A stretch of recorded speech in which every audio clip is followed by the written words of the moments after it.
pro, slow roll, never fold. Raise it up. Chat pro, slow roll, never fold. Raise it up. Chat pro, slow roll, never fold. Slow roll, never fold. Slow roll, never fold. Raise it up. Raise it up. Chat pro. Welcome to the Hustler Casino Live pregame show. My name is DGAF, and joining me is, you're not Alan Keating.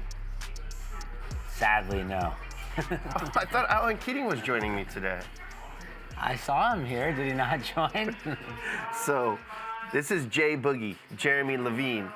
He's gonna join me for the first 45 minutes, to an hour of this. And Okay. Mariano will be here soon as well. Awesome. And then at right around 3:23 Pacific time, it's going to be just me and Alan Keating. And we're going to break down the Monday show, and we're going to talk about his life a little bit. I think you'll enjoy it. Love that. Yeah. Love Alan. Big Keating fan. Yeah, and I'm a big Jay Boogie fan. How are you? Good, man. I'm sad we didn't make the comedy show last night that I was supposed to attend. Yeah, he invited me to a comedy show and then didn't show up. That was Barry from the show putting that on. It was a great show. Tiffany Haddish and Chris Spencer. I'm actually really sad I missed it. I have never done that before, I swear. What happened was, It's kind of a flaky it's called man. the Brea Improv. So I associated that with La Brea in Hollywood. So I Right. thought, okay, it'd take 25, 30 minutes. And I swear I looked it up, but maybe that was in my head. So when we went to go at about 4:45, it said 2 hours. So I would have gotten there like an hour into a 2-hour show, so I didn't make it. Yeah, shout out to Barry. But shout out to Barry. He hooked it up supposedly. He Table. performed. I missed it. I was late. Oh, you missed it too. We were all late. He performed at the beginning of the show, but he came out and greeted us, took care of us, got us the best table, bottle of champagne, introduced me to the comics. He's awesome. Barry's the best. Yeah, Barry's the best. He might be stopping by today as well. But this is the pregame show. Tonight we have 25, 50, 100, no limit hold'em. You don't usually play that. You're an anti-game man. I'm stepping out of my comfort zone tonight. Me too. I'll be commentating, and I typically don't love the 25, 50, 100 as much as I do the anti-game, but I think you're gonna love it tonight. it's the lineup you're that gonna like matters it the tonight. most. Lineup's good tonight. And I thought we were gonna have a Ludacris sighting, but I heard last minute we're not gonna have that, which is always a little sad, but the lineup's still super sick. Do you know who's playing?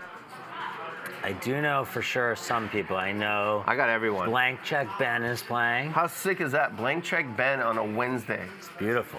That's insane. I love Blank Check Ben and How playing big with is this him. game going to play today? It's probably gonna play pretty big. It's going to play enormous. I think it's gonna play really big. We have yeah. Jabrail. Haven't played with Jabril. He's He's a jacked. big dude though. Yeah, don't piss him off. I'm gonna try He'll not to piss him smash off. you. Yeah, he's very big. Victor. Who's Victor? Oh, Victor, I've played with before. Solid, super nice guy. that the, like, really I handsome think he's guy? in the weed industry, I think. Allegedly. Allegedly, so. No, it's merchandise. Okay, Yeah. whatever. He's in that. No, that Victor. He's Very a lot of handsome. action. Yeah. Action, handsome. Mariano. Is this the new stud in poker? He's very good. Yeah. He's a good looking dude too. This is gonna be a hot table tonight. Bunch of hot dudes. Dude, so many hot dudes Hashtag today. hot dudes Oh my on a Wednesday. God. So yeah, there's the graphic. You got front and center. They know, said it's unbelievable. put Mariano They to said, the right. put Mariano, push that guy aside. Push Put the him real and Blank handsome Check guys Ben in front. aside. This is the Jay Hey, Boogie Boogie's show. here on a Wednesday. Dentist Yeah. Dave's gonna be here. I think I saw him play for a minute, but dentist, I don't know. He gives a You've seen lot him. of action. A lot of action? Yeah, Okay. he's creative. He's and he seems like a really nice guy.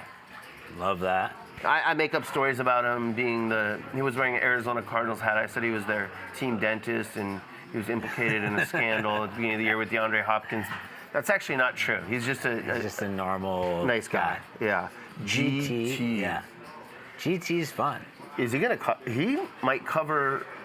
There might be a cover the table war going on. There might be. If I had to guess who's gonna cover the table, it's gonna be blank check Ben, obviously. Probably Mariano and GT. I would say will buy in the deepest, is my guess. Well, GT, who else? There's someone else that we need to talk about, and this is a pro. Oh, the pro? The pro. Oh, the pro's playing. Okay. I don't think he's going to cover the table, though. But Has he been getting whacked lately? It's hard for the pro to get whacked. When you play against the pro, your chances to win are slim, as he says. Yeah, they're very low, but lately, when you play against the pro, your stack tends to grow. I like it. What a lineup. And then Patrick the Stud rounding things out. Patrick's always a good addition. Super nice dude. Solid dude, right? Impregnates women just by staring at them. Yeah, that guy. Very handsome. This could be the most handsome Wednesday ever, I think. It's perfect. Night after Valentine's, some people out there that didn't have the best Valentine's, it's hot dude night on Hustle Casino Live. I have a hot take. I think Jabril, is that how you pronounce the name, Jabril? Yeah. He looks like Mike the Situation from Jersey Shore. He does look like the Situation. Like a more Jack situation, if that's even possible. Yeah, gym, tan, laundry, gym again. Gym again, and then maybe poker a little bit. Yeah. Yeah, this is... GTLP. Wow. Gym, tan, laundry, poker. So this is hot dude night. That's pretty cool. That's why we got you in the commentary booth, man. If we would have had like... Who, Tuckman? He's hot too, though. Oh, fuck, yeah. It would have been hot dudes everywhere, I guess. Yeah. Another hot dude. Look, Louis here. Oh, my God. Hot dude alert. This guy. Wow. This is Floor Man Louis, for those of you who don't know. Yeah. He's up to some shenanigans. There you go. Thank you. Nobody saw it. So, yeah, what do you think of this lineup? Who are you? You're never concerned with anyone. Who are you most looking to destroy on hot dude night? I don't know. I played with Mariano over the weekend for one of the first times. He's definitely gotten a lot more comfortable with the stakes, I think. It's been fun to watch him grow, honestly. Like, I know he was like a 5'10", 10-20 player, and now he's buying in really deep, and he puts a lot of pressure on, and he's a very solid player. Probably 3 years ago, he was playing 1-2, knowing it. Yeah, both him and Rampage. Like, it's been fun to watch. Yeah, they started out as vloggers, and they poured their heart and soul into their content, and it just created all these opportunities for them, and they both became really tough players. With that being said, I'm going to try to crush Mariano tonight. Fuck Mariano. Because... Is it Mariano or Mariano? We'll ask Young him when he guy, good looking, wins all the money. We'll ask him when he gets here. But fuck him. Yeah. So I love you, Mariano. We got a lot of people, a lot of chat pros already working. We appreciate you, chat pros. Used to have to start at 4:30 when the intro to the show starts. Now they have to show up to work a couple hours earlier for the pregame show. We appreciate it. We do. Fire away any questions you have. Again, I want to remind you all that at 3:23, give or take a couple minutes, I'm going to interview. Not interview, but I'm going to break down Monday's. The GOAT of poker right now. Yes. I would say he's the GOAT of poker right now. He's the most fascinating. The biggest draw in poker. He's definitely the biggest draw in poker, no question. 100%. And I saw he was playing 100% VPIP for what I watched on the Monday game. Spoiler. Actual 100%. Spoiler, he's not happy that when you're away from the table, that counts against your VPIP. I don't think it should either. How could it? Yeah. But I guess there's no way to really account for when you're there or not, maybe? I don't know, but we need to work on it. What did he end at? Do we know his final? 86. Wow.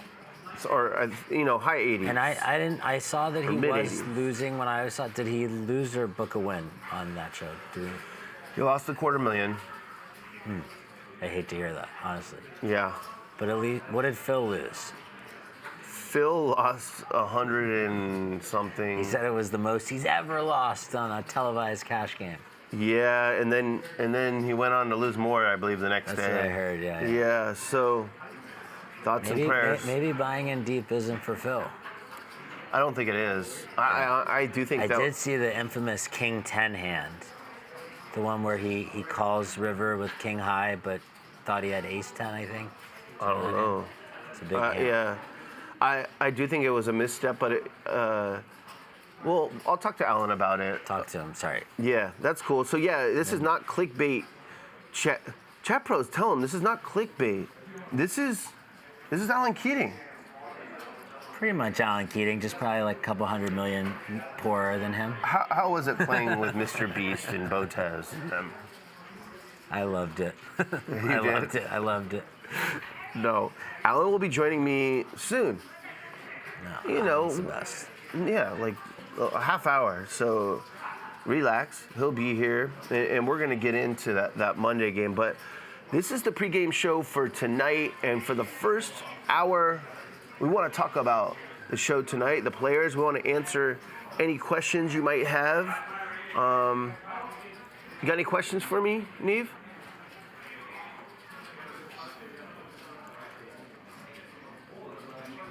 I'll tell you what. Jeremy, they want to know if we're going to be at the meetup game on February 26th. I committed to it. Is this going to be another Jeremy J. Boogie Flake situation? I can't 100% commit. That means no. He's not coming. Fuck. You don't love the chat pros? I do love the chat pros. I'm giving away 2% again. Are you? Of course. Okay. Why wouldn't I? Okay, sick. And I don't want to jinx it, but we've won, I think, 3 weeks in a row giving away 2%. There's no jinxing. So we're just going to win again today. We win. We got to just win heaps today and give it away. Win, give it There's away. nothing I love more than when you hit me on, it's usually a Wednesday, but Thursday in this case, and say, Yeah. Jeremy, you owe these two chat pros money. Yeah. No, I love it. I love it too. So we're going to give it away today. We're going to do another 2%, huh? Yeah. Okay. And I'm almost guaranteeing victory. I'm calling my shot. And you're going after Mariano, Yeah. right? Yeah, I know he loves the 3 and 4 bet light. Oh my Not God. tonight. These young Not pros. tonight. Yeah, King 6 offsuit. Oh my God. I'd watch back the film, Mariano. It's over for you tonight. It's over.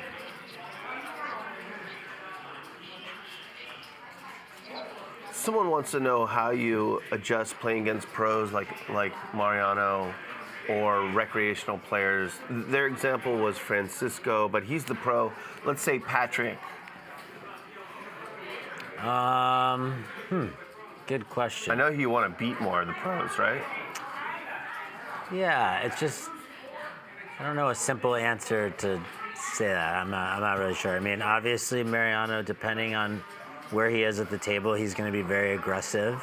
He's a pretty aggressive player pre-flop. He loves to 3 and 4 bet.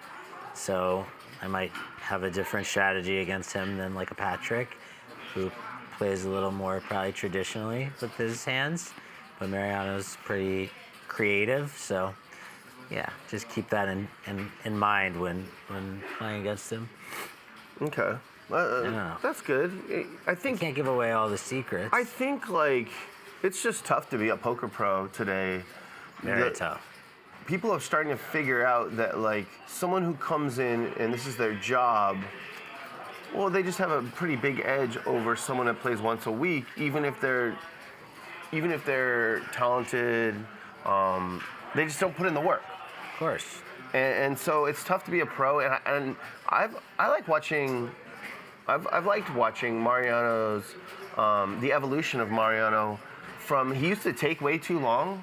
And I've known him for a while, and he's been supportive of me and vice versa. And I called him out for it. Yeah. I said, like, man, There this is out of line. And he plays faster now, and he gives up little bits and pieces of edge by playing faster, by talking. You have to do that. Yeah. Poker's become so political now. Like if you don't do that, you're not in the game. We're getting which is right. I agree. You can't just go somewhere great. You can't have the and massive edge and take. You got to give. You have whatever you to can give some back in. And if it's that little bit of EV that you're giving up, like to play in a great game, like you should give it up. Yes. And you should, add something to the game. Like if you're not adding anything to the game, then you shouldn't be playing, in my opinion. Agreed. So we're gonna. And Mariano got a haircut. Does he know it's hot dude night? He knows. He must have known. He must have known. He's come in a fresh haircut. We asked him to play, and he said unbelievable. only if it's hot dude night. How you doing? We're talking about it being hot dude night tonight, and you got a haircut for the game. Yeah, I got the number. You must have known that it was hot dude night. I'm good, man. How are you? So Mariano's going to be joining us. You can fire off questions for Jeremy or Mariano, and then again in about 30 minutes from right now, it'll just be me and Alan Keating breaking down the Monday night show. So let's see if Mariano's scared of this lineup. I think he's gonna be. I don't know. He's looking poised. He looks jacked. Just got out of the gym. Damn, what's the average max bench press of the lineup tonight? I don't know. Jabril might have the number 1 bench press. Mariano might be 2. I hope I'm 2. I don't know. Who benches more, Billy or Mariano? That's a good question. Mariano What's up, man? for How sure. are you doing? Billy's got I'm doing well. you. Yeah. You're not looking bad yourself. Yeah, I don't bench. I don't do that shit. Okay. He doesn't want to tear his shoulder. Here's who's playing tonight. Thank you for joining me, by the way. Of course. Thanks for having me. Yeah, this is cool. We're going to get some questions from the chat, but let me just run through the lineup again. Okay. It's Jabril, who is a Are we saying bigger... that right? Am I saying it right? I don't know. Are we? I don't know. I don't know how to It's say it either. I was Jabril or hoping you said it so Jabril. confidently that Jabril. Jabril? Jabril. Whatever, my bad. Go ahead. The Jack guy that looks like the situation from Jersey the Shore. Greek Yeah. god. Okay. Victor, yourself, Dennis Dave, that's your buddy, I Yep. believe. GT, blank check Ben. Nice. Yeah, you Okay. might play the biggest spot you've ever played tonight. There's a chance. Yeah. There's definitely a chance. Jay Boogie. Cool. He's on a winning streak. Oh god. I don't know if you're listening to this. He's coming after you. Good for him. Yeah. Not intentional. Francisco the pro. Oh wow. Yeah. There's gonna be blood. And Patrick the stud. Wow. Okay. It's hot dude night at Hustler Casino Live. That sounds fun. Who are you most looking forward to playing against, or does it matter?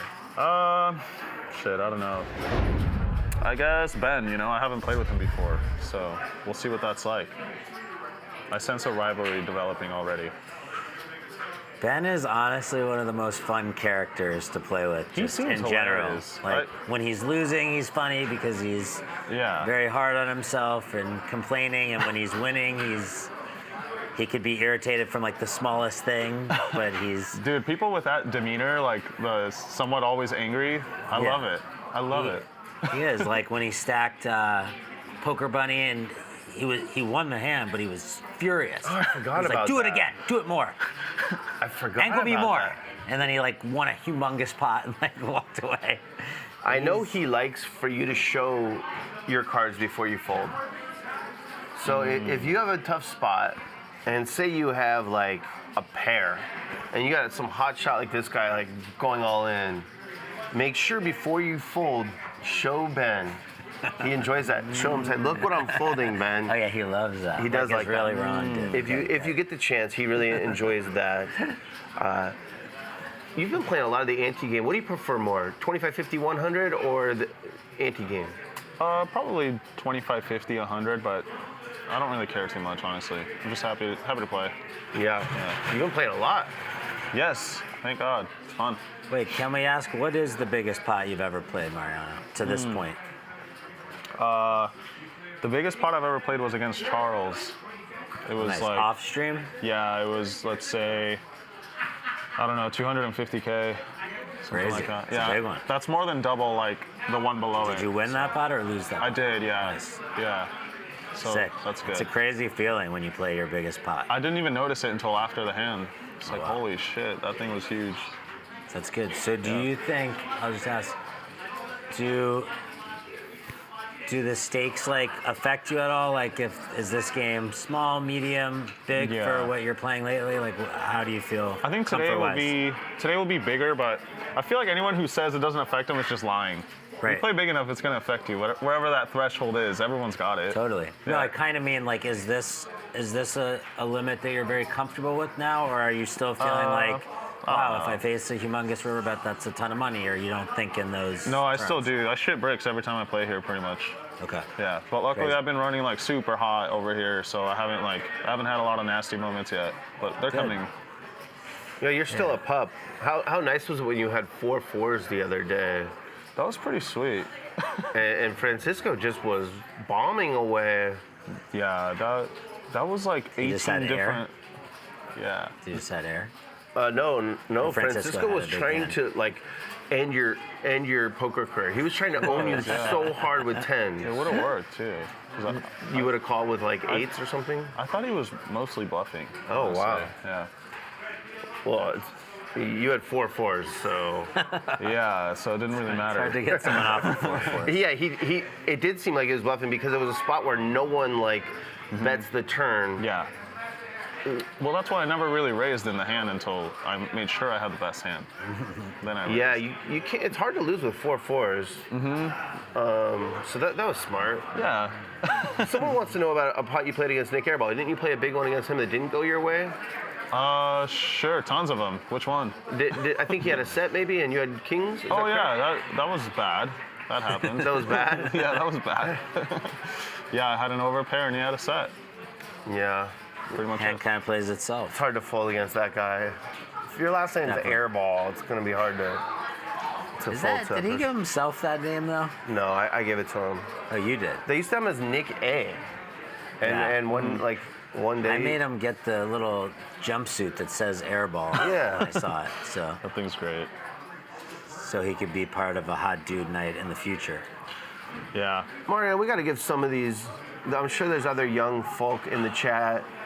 What's your opinions, tips on bankroll management? I'm not going to ask you what your bankroll is, but what's your opinion? Are you conservative? Are you aggressive? What do you think? Yeah. Well, it turns out, by comparison, I'm extremely conservative.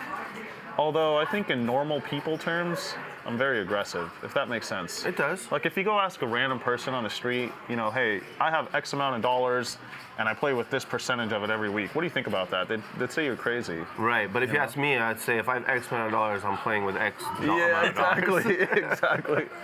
Billy would be over 100%. He'd be like, Somehow, yeah. yeah. Always. It's always He'd be like, hey, bankroll let me on get table, 20 right? bucks. So in the poker world, you're kind of conservative. I am, man. I'm With that. Yes, and I'm just so scared of going broke. Honestly, like there's no like genius approach on my behalf. I'm just scared. Yeah, but you're also in content and Yeah, I'll be all right. yeah, you'll be okay. I'll be all right. I just Other sources of income are important. It's good. sure, yeah, for sure. I just, dude, going busto has to be like a shit feeling. I've gone busto before and I hated it. So I mean, there's so many great players that I know that have been busto multiple times, and they're really fucking good. yeah, So it's hard to. And like especially here, it can happen a lot faster than you think. You know. Especially if you're jumping up into even higher stakes than this, like a couple bad days Yeah. equal lots of Sure, yeah. combos, you know, so it's, Yeah. it's tough. Yeah, and we talked about the comfort zone a little bit. Do you ever catch yourself going on tilt and adding on a bunch and then saying, oh shit, I just added on a bunch and I have blank check Ben on my left. Like, what the hell am I doing? Do you make that mistake? I haven't yet, I think, but I kind of slipped the other day after that hand with airball. I ended up being in for, I want to say 300K, and that was like a lot for me. And at the time, I just didn't think much about it. I was like, well, like the game's good, and I want to keep playing, and it's early, so I'll just add on. But after like the night was over, I was like, what the fuck? I was in for $300,000. Like, that's not cool. At least not for me. You know, maybe Yeah. for some other people it is. Right. But it was pretty sketchy. It's Like I tough could have in the easily. heat of the moment. You've been very chill with your buy-ins and add-ons lately. You're just kind of zen these days, Jeremy? I don't know. I've kind of been around now for a while and seen it and kind of learned my lessons through stuff that have happened. So yeah, I have. I mean, this summer had a couple of real rough sessions where I added similar stories to that. I add on a ton, thinking it's not really in play, and then you play a huge hand with somebody who just doesn't give a fuck, and yeah, all of a sudden it's super in play. So it's tough. It's tough to know exactly what to buy in these games because people, Yeah. everybody has different circumstances. What are you going to start with tonight? Probably super casual, like 15 or 20K, probably. But Still a lot of money. What about Yeah. you? Hundo. Hundo? Hundo. Hell yeah. I like it. See, Mariano, if I was a vlogger and I was, doing content, maybe I'd buy him more. I just I'm gonna start out chill. Do you still have the same passion for vlogging that you did when you were a small stakes player? It's different now. It's impossible too, right? Honestly, I still really like it, but I just like it in a different way. Yeah. It's more like a journal now, whereas before it was like something I was desperate to make succeed. If that makes sense. Yeah. But you're right. It is impossible to feel the same way about it. Yeah. How about you with sessions?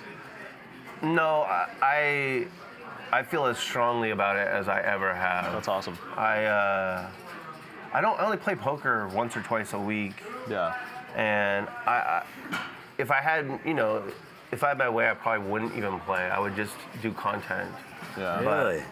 Yeah, I don't I like. don't enjoy playing that much anymore.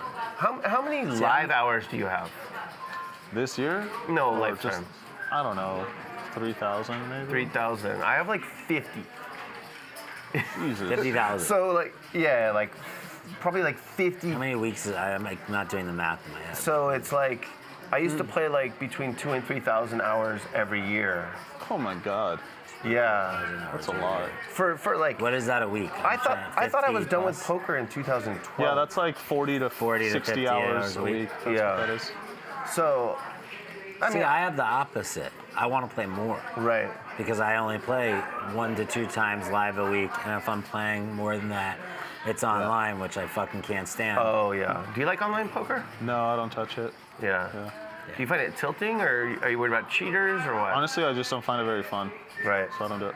So I was telling him that you have evolved quite a bit. You play much faster than you used to. I'm trying, dude. We all So I'm gonna appreciate get yelled that. at by some people. I yell at him. See, I think every game here should have time chips. Honestly. No. Why? Time chips are just set a bad tone that this is like some war, and it's not. It's a fun game where Okay, fine. If somebody's abusing it, I feel like it should be. The dream is for it to go fast organically. Yeah. But it's easier said than done, obviously. You can manage I it. agree with that. There are some players, even on Tuesday, I've talked about it, but it's just too slow, man. Especially pre-flop. It's dude, you know what you're gonna do. You should. It's up to the table to govern that, in my opinion. I think that's why you see. But I'm never gonna call. I know other people are comfortable. I'm not comfortable calling clock on somebody in a friendly game like this. Especially on a big river decision. I'm just never gonna call it. Well, no. I'll let them have. Yeah, on a much big they decision, it's fine, right? That's poker. Is to you an play extent. fast in all the trivial spots, and most of them are Right. standard, trivial, whatever you want to call it. But and if then somebody's abusing that the whole time, then I would call clock, even on a river, if they're right, abusing it all the time. they've used their time bank essentially. Correct. Yeah. But I agree with you. It's better without it if you can make the game run smoothly. You've also got a lot more social, or am I imagining that? I've always sort of been that way, but I was just sort of in a shell when I first started playing here.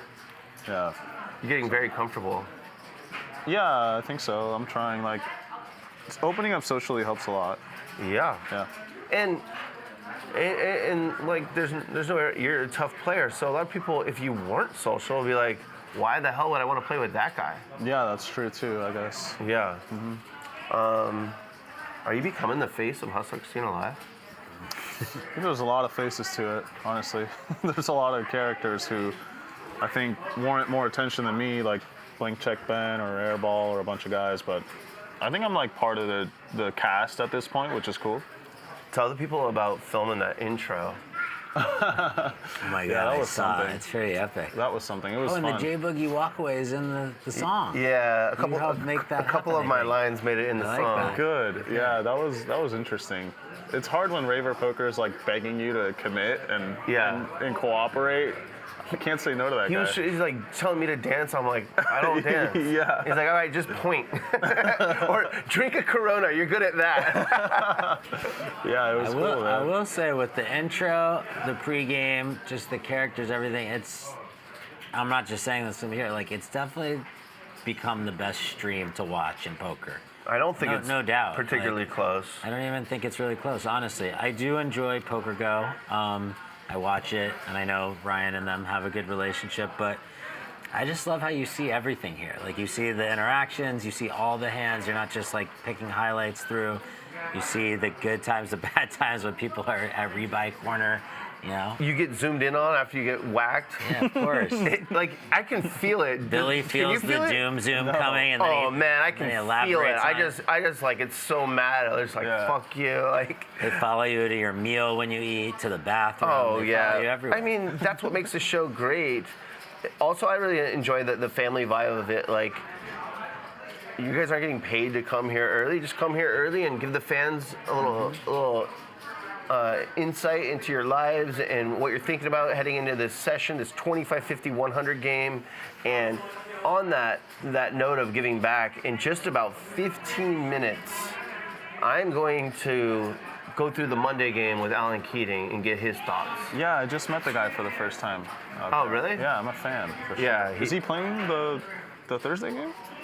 Or why is he here? Is he playing tomorrow? No, but Monday. he was doing business in LA. Oh, gotcha. Okay. And so he's actually filming something really cool right now with Ryan that I don't know if I should be talking about or not, but yeah, that's what I interrupted. yeah.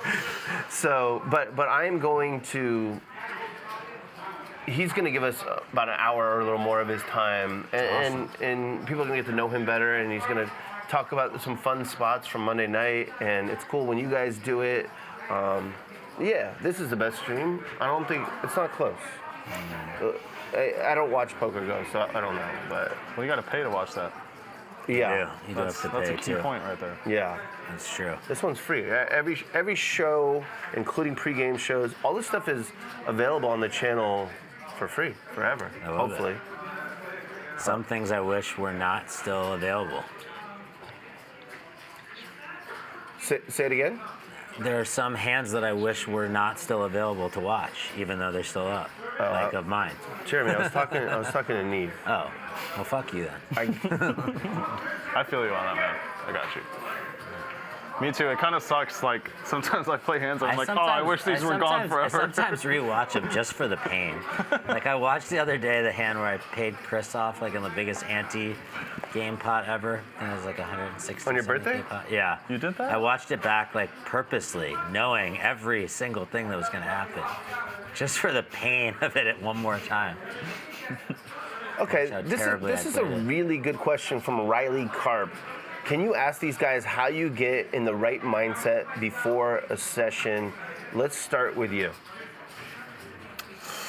My answer is super underwhelming. I don't do anything special. I have a routine that I do almost every day, and the only difference on these days is that I end up driving here instead of driving home. So I go to the gym in the mornings, I have like some breakfast, maybe I take a walk, and that's it. So. How is it playing? Do you play sometimes when you haven't exercised? I try not to, honestly, but yeah, like I find that I perform best when this is just integrated into my routine as opposed to like doing anything special. I don't prep or listen to music or anything like that, you know. So. What about you? You play down on the casino floor a little bit. Ooh, warm up against those sharks. Warm up. I do that every once in a while. DK. Yeah, I do that once in a while. I have a few songs I listen to. I'm very superstitious. Yeah, I know that. I'm super superstitious, so if I won in like a pair of shorts last time, I wear them again. Have you ever worn pants? No, what are pants? Yeah. Are those long things people wear? Yeah. No, so I do that. I have like, yeah, there's just some lucky stuff that I do, but no, same as Mariano. I try to like visualize myself winning and thinking that way. Think positively.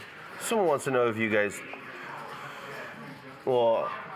take amphetamines. I think they mean do you take any supplements for focus?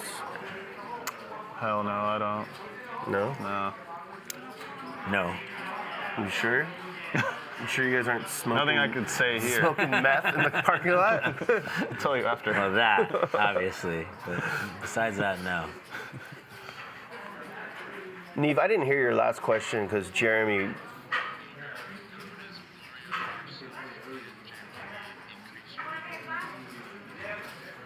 How do we all increase our bankrolls? That's a pretty Are you generic frugal question. outside of poker? Yeah, I would say so. Are you? No. No, I'm the opposite. I'm the opposite. I never I have a probably bankroll. spend way too much. Yeah. So just But I believe in that. I believe in living a life like to each their own. Some that's really like, yeah, if you can afford it, like have fun while you're alive. I've had, not to get dark, but like a friend from poker passed away this year. He was 37 years old. Like, you just never know when it's gonna be over. So I really believe in celebrating life while you're here. I dig that. And we're all lucky, you know? Like anybody that can play on this show is lucky, dude. Like anybody that can sit down in a 25, 50, 100 game, like whether, even if it's their bankroll, like they're lucky to be able to be playing in such a big game. So that's why I think you get the family atmosphere vibe here, even when there's big pots. Like, you know, sometimes I get like a little upset, obviously, but like it's all in good fun. And like, yeah, the money's being passed around from a lot of the same people that come back week in and week out. So it's a good crew that we have here, like every night, pretty much. Addison wants to know where we all see this going for us professionally or personally. What's your end game with poker, Mariano? I don't know, man. I'm just gonna play it till I don't want to. Yeah? That's all I got. Yeah. Do you have an exit strategy in the works? Nope. Just. Well, actually, I'd like to own real estate at some point. Start investing in real estate. Yeah, I want to invest in stuff that like, because I don't think that income is gonna be there forever. At least for me. Some people have it set up that it will, but mine won't. Like, if I just stop working or doing anything, like my income is gone. Right. And that's gonna happen eventually. So I want to prepare for that. Oh, so you're gonna invest. Yeah. And what you play sometimes online, it seems like torture for you, but you love poker so much. You think you'll play once a week for indefinitely. Indefinitely. Yeah. Hopefully more. My goal is to hopefully do so well professionally that I can afford to play multiple times a week and have fun with it. It's funny because I'm sure like Mariano or you've logged so many hours that you want the opposite. Yeah. Like eventually. Yeah, I play. And I even know like Gerry from talking to him, like, you know, he said that he was only playing, you know, 1 or 2 times a week max when he was playing on the show. Like, after years and years and years of like grinding. So it's just different. Like when you play professionally and for a living, I think your desire to play and your reasons for playing are very different from somebody who's playing recreationally. Yeah, I think the goal is to play recreationally for most pros after just a little time being a pro. It's funny. For me, I much prefer commentating over playing. I only play in fun games. I don't. Part of me wants to like give it one more go and try and like work on my game and like battle. And part of me is like, why? You've done that so many times. Right. Just have fun on the Max Payne Monday show. Continue to build a really good show. And for me, I'm just focused on the content. I love commentating so much. It's draining. I'm so exhausted after, but I love it. It's like the best. It's the best when you can get in the zone and you know that you're providing an escape for people who got off work or whatever it is. Really? They just need an escape, and it's you guys playing, and it's the chips and whatever else and the action. But I'm focused on that. I watch back when I commentate, not when I play. I mean, the funny thing I can tell you is, so like, I play in What's going on out there? I don't know. Jesus. So I go to Vegas sometimes and I play in some private games there. And when I go there, the last couple times I've been there, there's like a daily tournament at the Aria. And there's 20 guys playing, and it's the 20 best players in the world every day playing against each other. And I'm just like, I can't imagine that's fun. There's literally 20 wizards playing against each other every day for a 10K sit and go or whatever. And I'm just like, I can't imagine that being fun. Well, it's fun for them. I guess. And why though? Do you love the challenge of poker, or do you more just love what it provides you?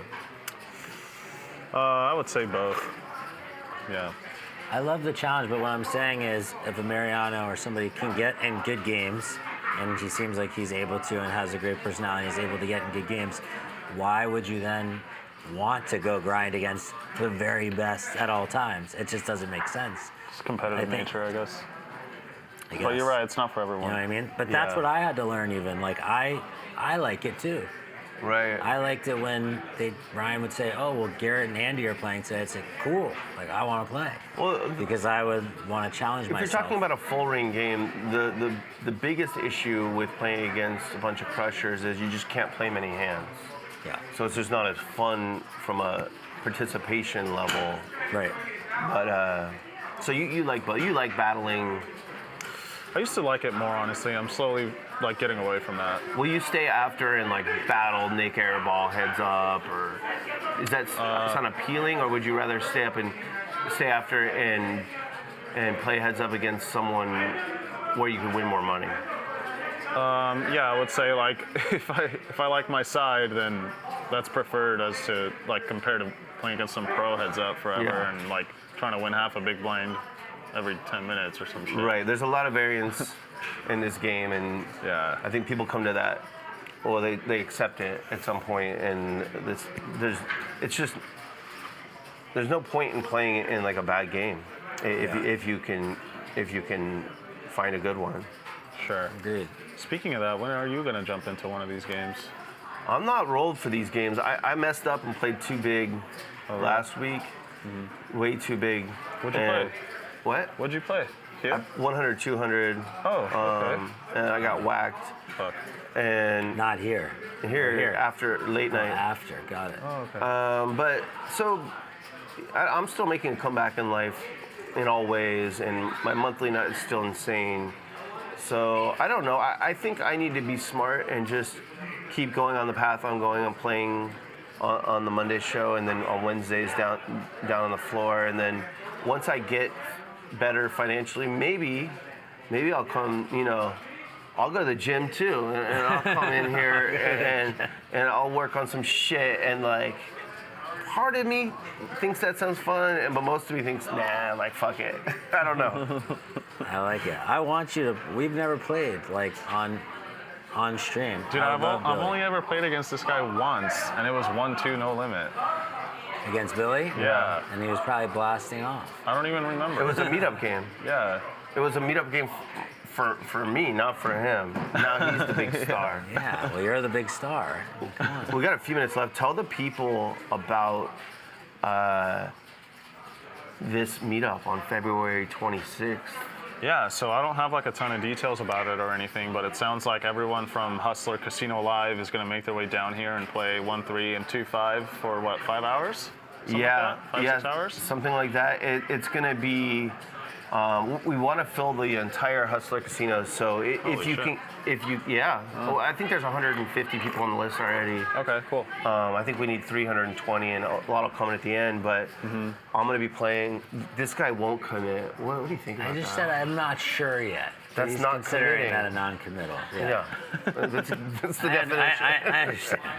But this guy committed right away, and that's that's giving back. You have it good. You're a big piece of this.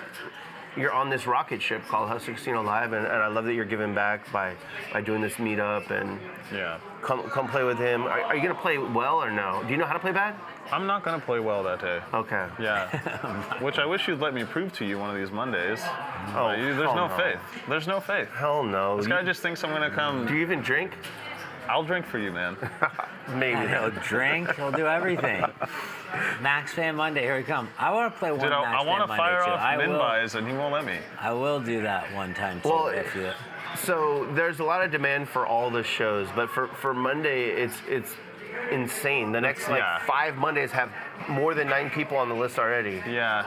And you know You what? created a Most people monster. who hit me up to get on this show, because a lot of people, I don't know about you, Jeremy, but a lot of people hit me up, hey, can you get me on Hustler Casino Live? Right. If the conversation never goes anywhere, they always want to play that Monday game. Yeah. That's always their first choice. it's a fun game. Yeah, It's the Very- most accessible, too, like financially, obviously. yeah, of so- course. Most accessible, but still big enough to win or lose a 50 burger. Yeah, it's been playing huge where Yeah. where people are losing and winning 50. It a was playing lot. bigger than That's the Thursday huge. game for a while. Yeah. Really? Wow. Depends on Yeah, the the cast. swings are because it's 10, 20, 40, and then people on the 80, people on the 200. Now you're just playing 100, 200. Right. And the money just keeps going in. Exactly. We got time for maybe 1 or 2 more questions.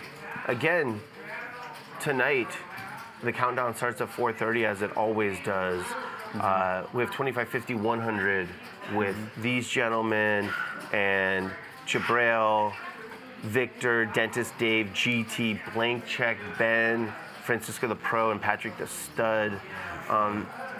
It's pronounced Mariano, right? Yeah, that's right. I'm the only one that says it right? You and like Nick Airball says it right, and Mariano, not Mariano. yeah, usually like no Mariano. offense, Jay, but like white people struggle with it, like particularly white Fuck people. that.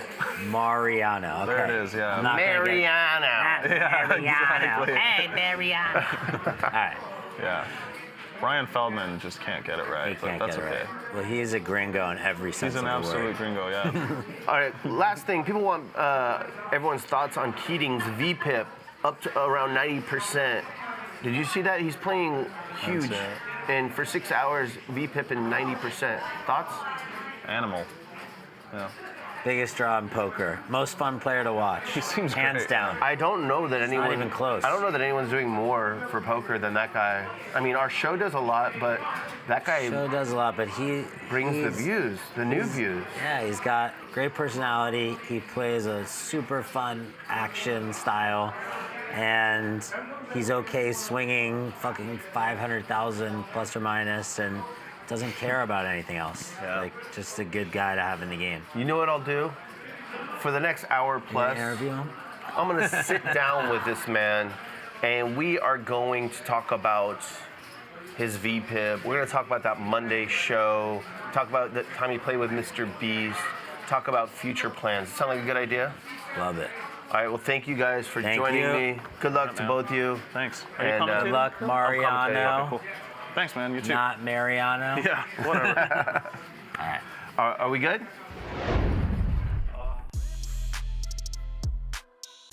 Raise it up. Chat pro. Slow roll. Never fold. Raise it up. Chat pro. Slow roll. Never fold. Raise it up. Chat pro. Slow roll. Never fold. Slow roll. Never fold. Slow roll. Never fold. Raise it up. Raise it up. Chat pro.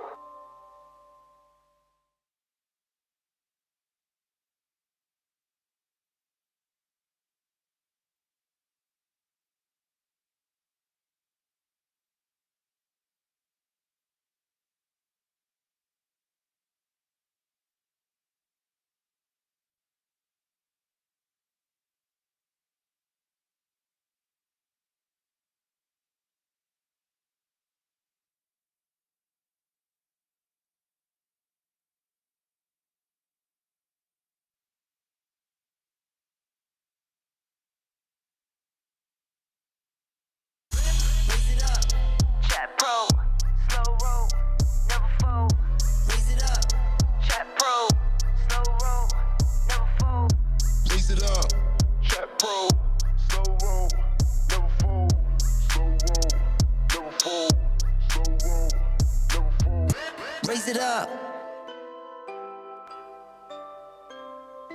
Raise it up. Chat pro. Welcome to part 2 of the Hustler Casino Live pregame show.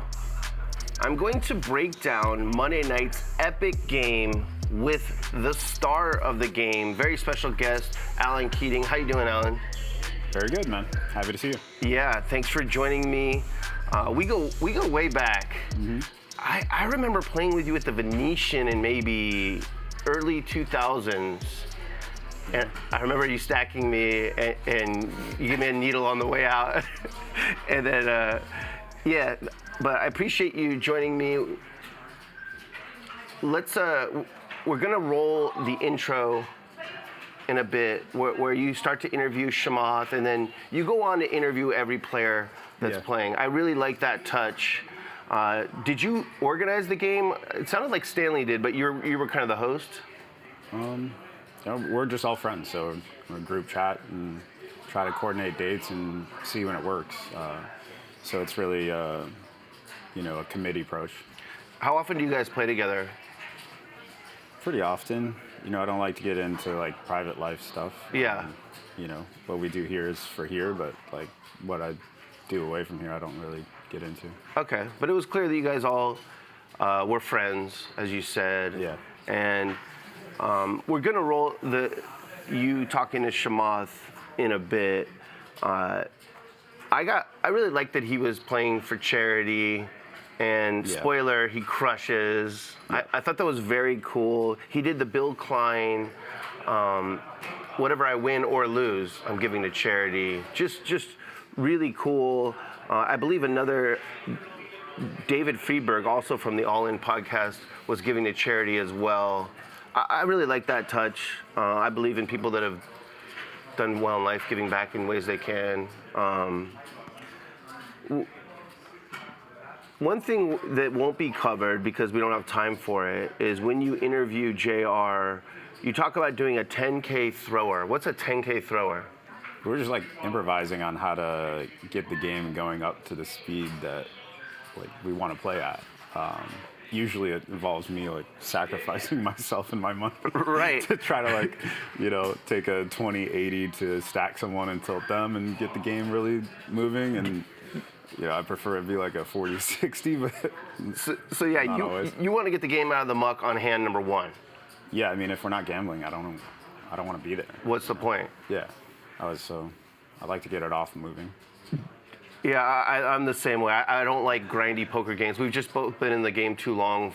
That's just not. It's not fun, and it doesn't work, right? It's not.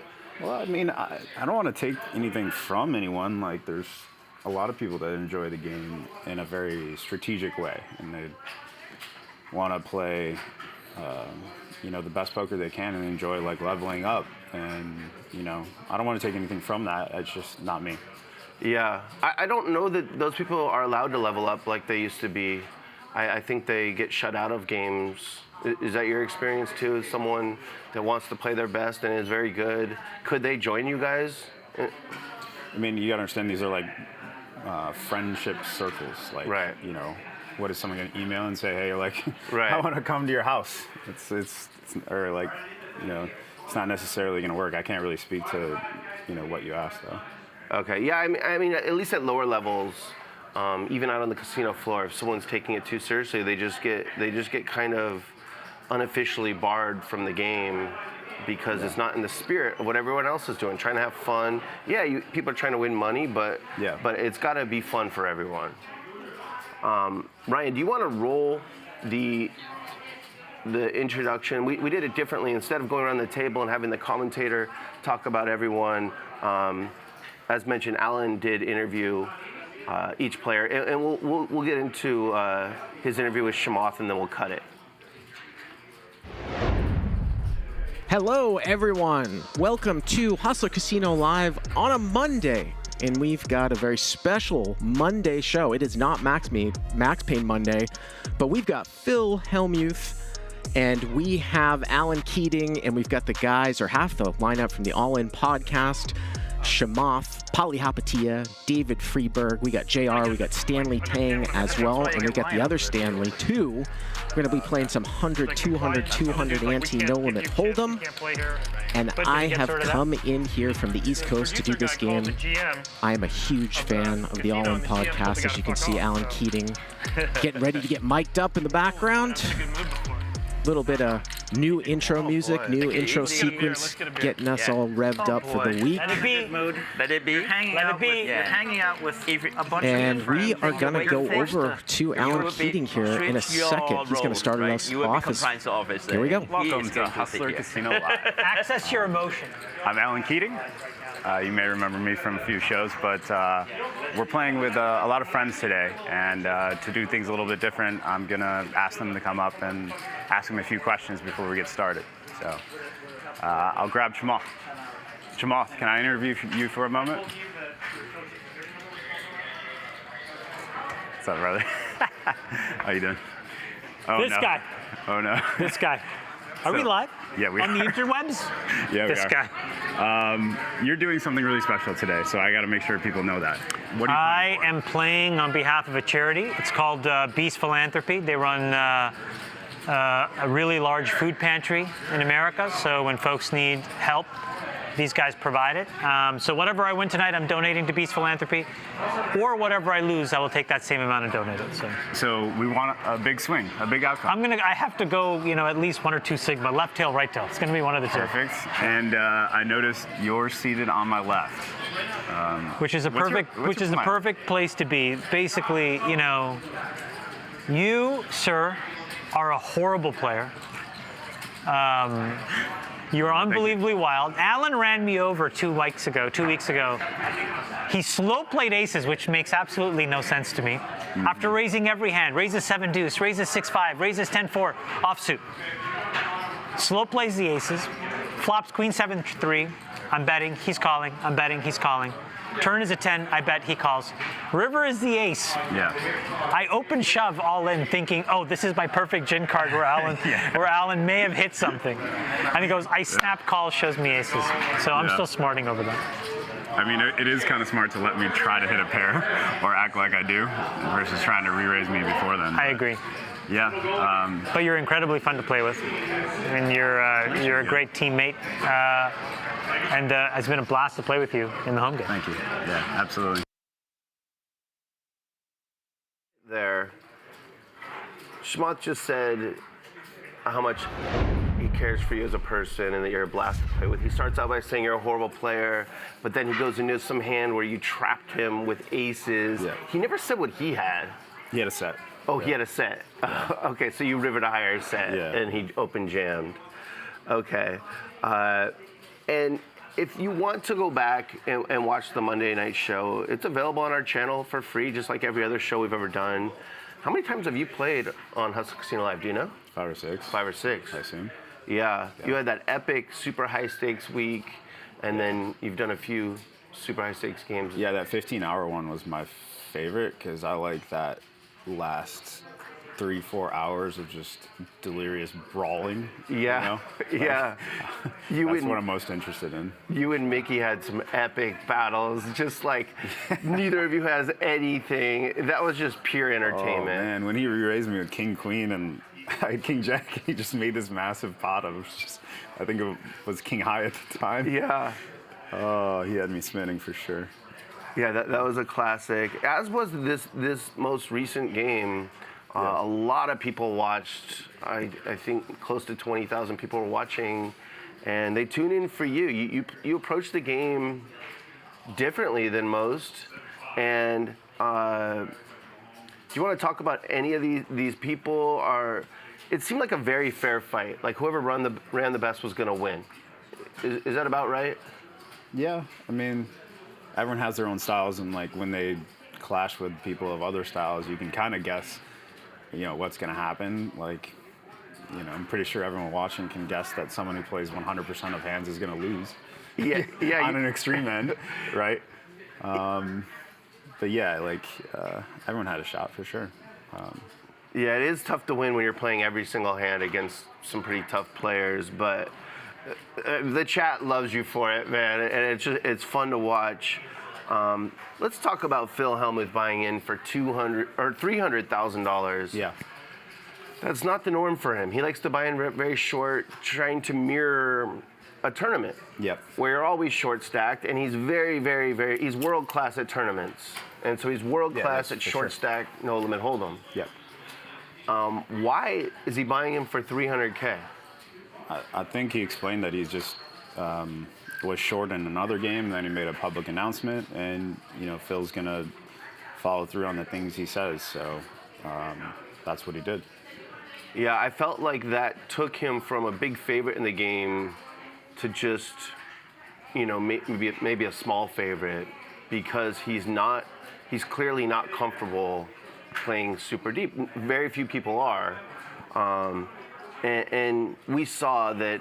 Yeah. On Monday, and then the next day it really cost him, and he just ended his week. I predict he comes back and plays his own game, which I kind of feel like a legend of the game could do. I think he could just play however he wants to play. He's going to bring the views. And I think that might have been a little bit of a mistake trying to accommodate people who want to see him buying deep. Yeah.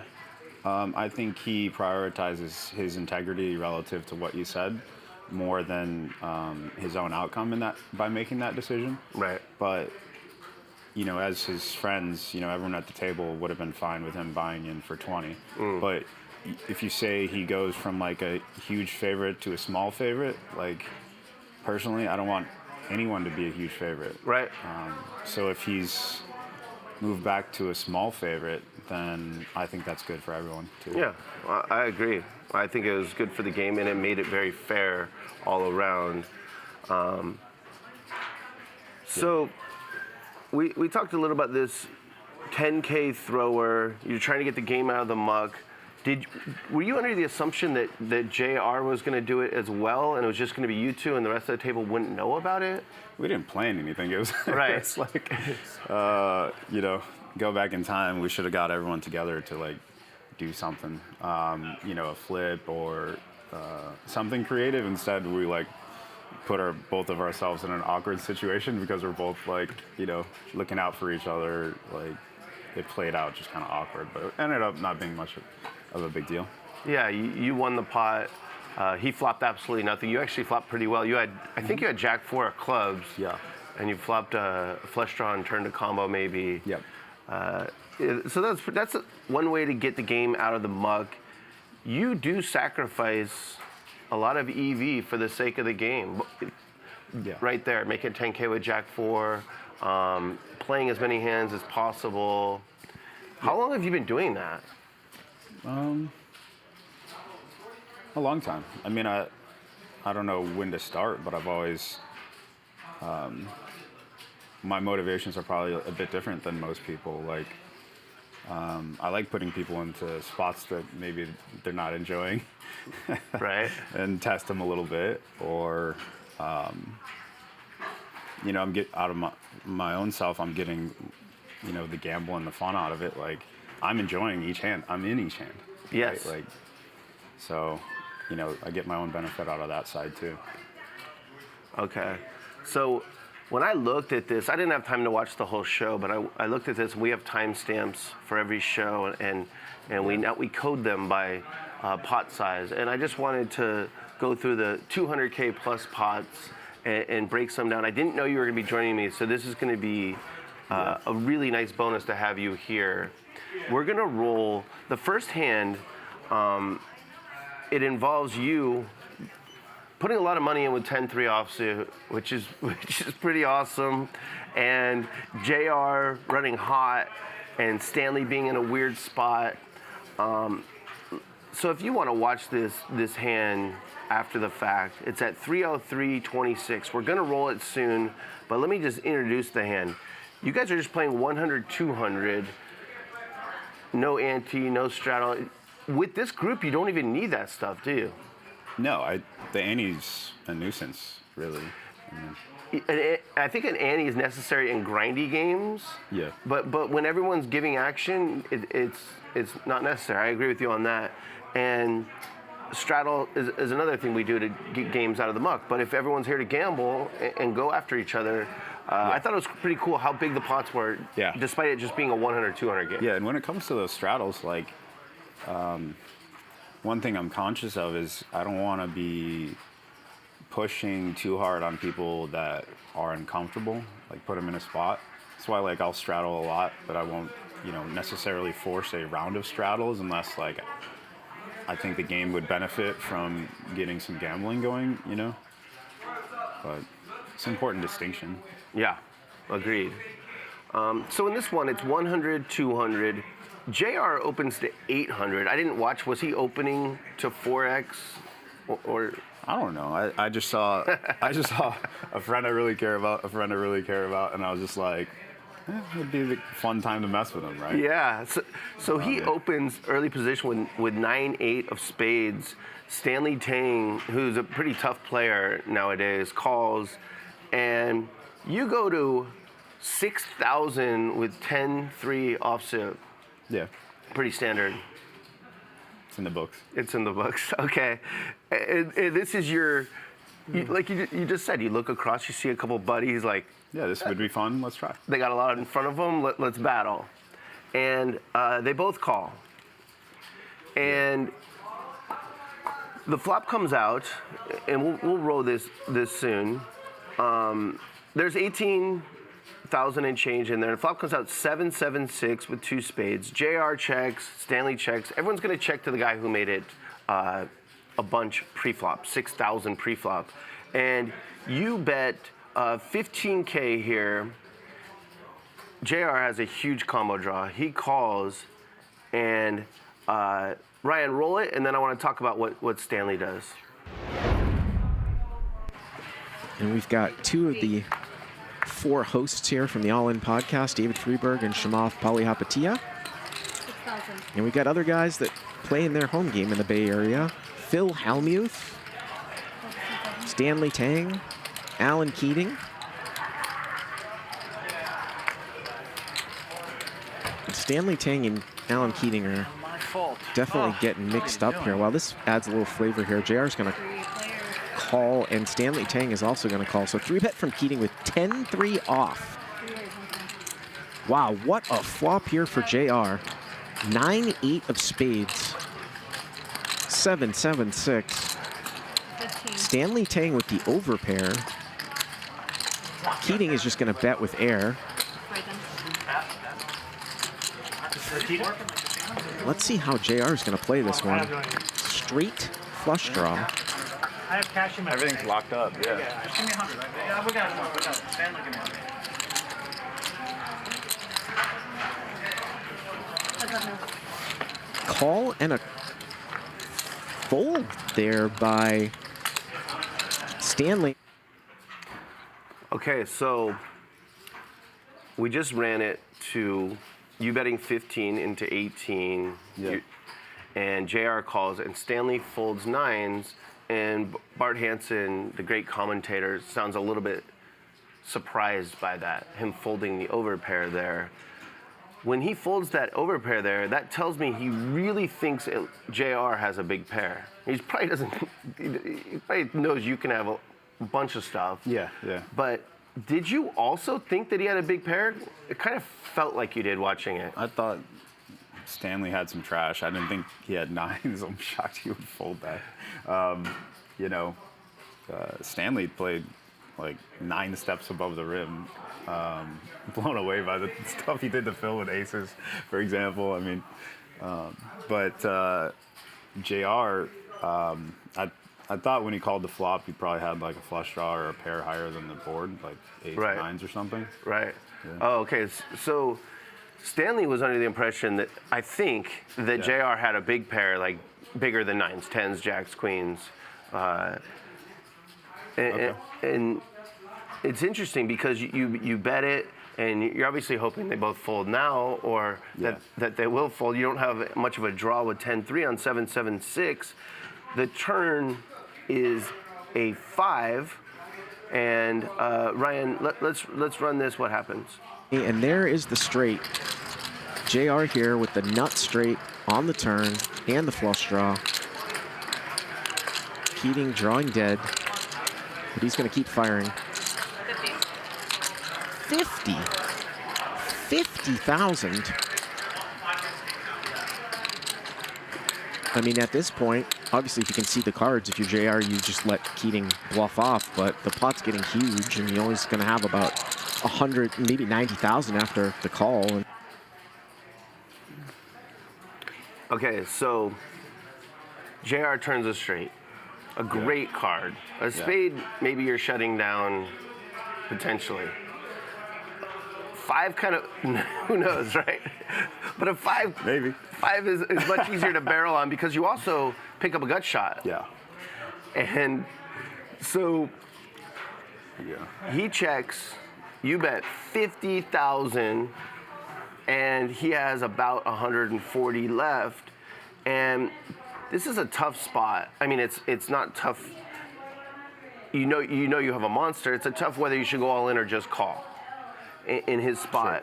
Sure. And Because you're barreling on this card, I just assumed you gave him, like you said, either a flush draw, which didn't get there, or a big pair, which now is going to be it's not going to love this board, right, against you. I don't expect him to fold the pair, nor should he, but I just saw the turn and I figured, what kind of man would I be if I stopped? You know? So you didn't expect him to fold a pair, but you still fired 50K. Honestly, I expected him to call the turn and the river, and I expected to like shake my head and say, why did I do this? Why did I do this? That's amazing. So in his spot, I think the pot's just getting so big that the adrenaline's pumping, and so he just says all in. Instead of just calling with 90K behind and hoping that you bluff one more time or river an inferior hand.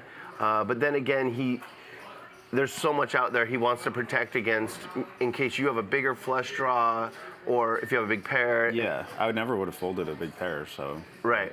You know, that guarantees it gets in. So yeah. He must have thought I had it. Right. So. And did you see? I think they rabbit hunted the river, and you would have made a smaller straight. Yeah. So you saved 90K there by him jamming. I did, because I'm going all in on the river. Of course, yeah. It's just, even though he ran so hot in the hand, like flopped amazing, turned incredible, it shows you how tough it is to play out of position deep against someone with an uncapped range, which you have all the time. If you play all the hands, you got everything. And I'm sure people know the expression, that's your neighborhood. When a bunch of, when it's 7, 7, 6, 5, that's kind of Mr. Keating's neighborhood. Honestly, I enjoy that because, I see, you could see a tighter player and a board would come like king high and some small cards. And then, you could tell based on whether they raised earlier or like how great their hand was. And then, if like 7 comes, there's no way that makes his 2 pair, right? Right. You can't say that about me. Same. So, I play similar, but in smaller games, but very similar to. They just hate boards like that. Yeah. Anything can be scary. Yeah. That makes it more fun. I also enjoy the challenge of trying to get him to fold when I don't have it on boards, or trying to get him to call when you do. That's the trick of someone that literally can have any 2 cards. Right. Okay, so that hand, you lost quite a bit. You lost 65. Oh, you lost 71,000 with 10-3 offsuit. Just shake it off and deal the next one, dealer. Yeah, of course. Do you tilt? I must, not a robot, Yeah, but do you tilt from losing, or do you tilt from it if people aren't like acting great in the game? If people aren't acting great in the game, that doesn't really happen much, like pretty tight groups of friends, right? Well cultivated, but I guess what tilts me is if maybe I go home and I feel like I didn't have a good time. And that's relative, not necessarily to my outcome, because like after the streamer game, I was just like laughing to myself about how ridiculous I am, for participating in this and getting that outcome. You have to find the humor in it, at least from like a third person perspective. But I guess if I'm home and I feel like, hey, I played in a game and I didn't have a shot. Right. Then I'm tilted. If someone went up a bunch of money and then they lock it up, or they're not like contributing back, I'm a little bit tilted. If they're grinding too hard. Yeah. I mean, everyone's their own individual. I'm not going to tell people necessarily what to do, but the experience I'm trying to have, I want other people to, want to have it too.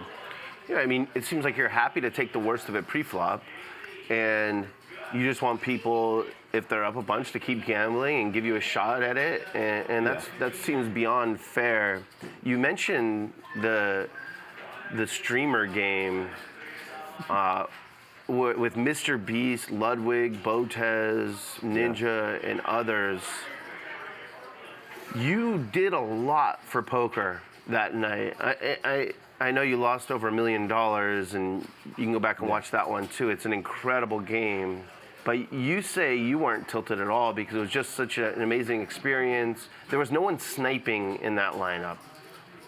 No one? Maybe one person. No one? Are you sure? But Mr. Beast certainly there were a couple wasn't. people that were playing, pretty, great poker or, thoughtful poker. But, even that, I'm not thrilled about. Yeah. In that sense, each of those players, I knew I had more experience than all of them except for Phil and Tom Dwan. Right.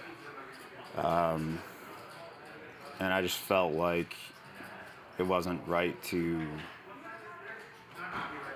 sit back and play tight and do that. It just didn't seem like the right thing to do. And so, I saw the pace that they were gambling at and looked like fun. Yeah.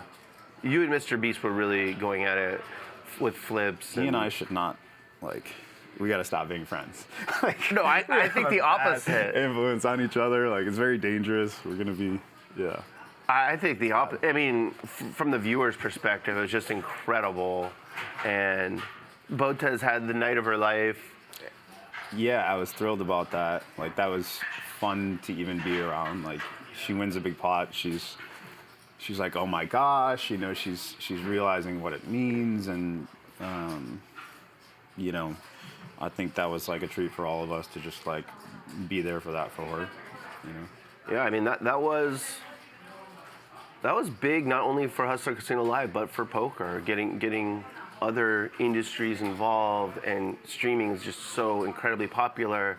And it is. On behalf of the whole poker world, I want to thank you for keeping the action going and gambling with these kids and really just putting on the best show poker's ever seen. That's nice of you. Thank you. No worries. So I believe we're gonna roll the end of the hand where JR jams and you don't have a decision and you fold, right, Ryan? The pot's going to be 148, so all in. Yeah, there's the all in. It's easy for us to say because we can see the cards, but Keating has certainly played it like he had something. Could have checked. I fold whatsoever. I'm the worst. I don't know if Keating's going to be bluffing after JR just calls. I had everything.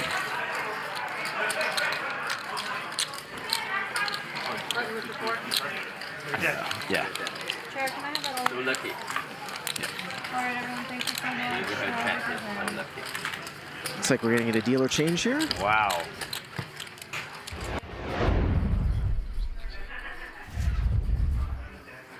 Okay, so that was the end of the hand. I want to speak about JR just for a moment. I believe he's newer to poker, but also one of these incredibly bright, competitive people. And if those people want to get good at poker, they're going to get good at poker. They're going to get as good as a top pro if they put the time into it. He plays a lot in our tough games, and so he has to be. You can't be giving the action in those games. You'll just get chewed up. You think it's a tough adjustment for him to play in the really tough ones and then understand, this is a friendly game. I've seen him play in the Chicago game. I'm sorry? No, just from my perspective, it's impressive when someone just evolves their game to where they can play in really tough lineups and compete or win. That's impressive. Tell them not to bring too many of those habits around me, though. Right. No, that's being a poker player is knowing what game you're in. If it's a bunch of Tommy tryhards, you got to try hard. And if you're stuck, or you leave. Or you could just go for a bike ride or something. Right. but if you're in a home game type atmosphere, which that was, and I've seen him play in the Chicago home game as well. Are you familiar with those guys? Yeah. Yeah, they really seem to get it, in my opinion. They're a great example for the poker world of how you actually have a game. The best player drinks a lot and goes all in sometimes for no reason. Like Are you describing yourself? No, I'm not in that game. No, on the Mondays. So that's interesting. I do try and handicap because I used to be a full-time pro, and I'm good post-flop, and I often know like what's going on with someone, how they feel about their hand. I can get really locked in, so I try and handicap that by drinking a bunch, talking the whole time. I'll look down and won't know who the pre-flop raiser was, and my VPIP isn't quite as high as yours, but it's probably, I've probably played 40, 50 times on stream, and it's probably about high 60s. So, yeah, it seems like a fair adjustment. Yeah, I don't think I'm like purposefully handicapping myself necessarily as much as like kind of just doing what I want, and I know it's bad, and I'll just make that decision because, you know, in the moment I'll enjoy it, or it could be fun. Right. You know, but yeah, I mean, I've seen what you've done with the show. Obviously, you're putting together something really special, and you know, I like to tune in and comment in the yeah, chat. love it. I like those guys, and so yeah, I think your show's great, and I'm glad you're doing it, and your podcast and everything. Like, you're contributing a lot to what people find meaningful, and you know, I do think about, you know, the viewers and them at home, and you know, it's good to be able to provide someone maybe like a little bit of exit from whatever's going on. And definitely, yeah, I will appreciate it. I've always called it an escape. I try and give people an escape with my podcast, and even when I'm commentating and when I'm playing, I'm trying to, more so just trying to build a lineup that's good for the game, that will grow the game, that will tap into other industries. And if I'm sitting there playing off a pre-flop chart and like trying my hard, that's just, it doesn't make any sense to me. And I think Ryan would probably say you don't have a seat even though you work here. So we've both been in the game a long time, and you get fulfillment by giving back in different ways. Like you being here right now, this is unpaid. You're doing it for the fans. Yeah. You organizing these incredible games, and like you said, you're a chat pro. Like you're in there. I love it. You know, it's like engaging with people is super fun. Like, you realize that's, you know, the value in life is, you know, how you're impacting people, right? Right. How you're interacting with them. So I'm pretty passionate about that. But you know, you're saying giving back to the game. Like, you know, I really can't think of anything else where you know, sit in coordinated seats where everyone can hear each other, and you're essentially hanging out for hours and hours and hours. Like, I don't know where else that exists. So, you know, poker for me is, you know, I've derived a lot of friendships and that have led to like a lot of amazing experiences. So like, that's the priority to me. You seem to take a very long view to poker. It's not about playing this one hand as best you can. It's about getting the most out of the experience and feeling the best inside, and how it fits into your life. And I've spoken on this a bunch, that you are the model for like the nosebleed level of, these guys love playing with you, man. I encourage everyone to go back and watch you interview these guys. I just so much in poker, there's these fake relationships. It's just insincerity being spewed across the table. This is the opposite. And same with that Chicago game. It's people who genuinely care about each other, but also let's battle, let's talk shit. Chamath saying you're a horrible player, but you can see he loves you, man. Like, I really enjoyed that. I'm glad you observed that. They are very genuine relationships. Like, you know, if, you know, I were to lose any of these friendships, I'd be shocked, because there's nothing I'm going to do that would jeopardize it. Right. We have another hand where this is a better one for you, a better result for you. All right. This is a good one. 413.48, and it's still 100-200, and Hellmuth is visibly tilted. And this is interesting Yeah. I know you don't love talking strat, and I also don't, but a lot of people want some strat. Hellmuth opens to 1200. Was there a straddle I missed, or does he? What hand is this? You have pocket tens. Oh, Does he sometimes just open huge? I wasn't paying attention. That's great. So I don't know. I thought like, to talk a little tiny strat, I thought it was like a nice exploit. When you're in a game where everyone's gambling, you can just open your just huge sizes because they're gonna, no one wants to fold. I don't know, like, for me, sometimes it's 100, 200, might make it 5,000 or, Right. Whatever. It's just like, it's a fun way to tinker with the game, right? Like, people are going to act different. Right. Creates a reaction. It's fun. I thought it was a cool adjustment by him. Hopefully there wasn't a straddle and I'm just, missing something. But he raised with ace queen. Phil calls with 5-3 of hearts, 1200. He's sick that he has to call with 5-3 of hearts. JR puts in a relatively small 3-bet on the button with a great hand, ace jack of spades. He goes to 4,000. It's not small if there's just an opener and you're the 3-better, but there's someone in between. And in this game, it's an interesting choice. And he just wants to build a pot with ace jack suited in position. Smart. Yeah. And now Stanley. Oh, okay. Ryan tells me there was no straddle for sure. Now Stanley Tang goes to 18,000, and this is a cold 4-bet in the small blind. You look down at pocket tens, you fold, obviously. My brain was telling me to fold. Like, alarms are going off saying, get rid of this, don't do this. Do you have an angel and a devil? Just one. Just one. But, I was like, 18K. Maybe I flop a 10. I don't know. Seems reasonable, yeah. And then maybe as ace king, who knows? Yeah. And so he's a tough player. Both Stanleys are very tough players. Mm-hmm. They also mix it up in our Tommy Tryhard lineups, but I love that they adjust to this. So you call with tens. Hellmuth is in a tough spot with ace queen offsuit. He decides to fold. Are you surprised? Yeah, he was thinking about going all in. I remember that. Yeah, he had like a little bit too much. Because he knows I have a hand that I shouldn't have, and like his hand's better than my hand. So if he can make it look like he has something amazing, or if Stanley's out of line, he wins, right? Right. Makes sense. Yeah. So he decides to fold. JR calls, and we have over 56K in the middle heading the flop. And the flop comes down, Jack 7-6, rainbow.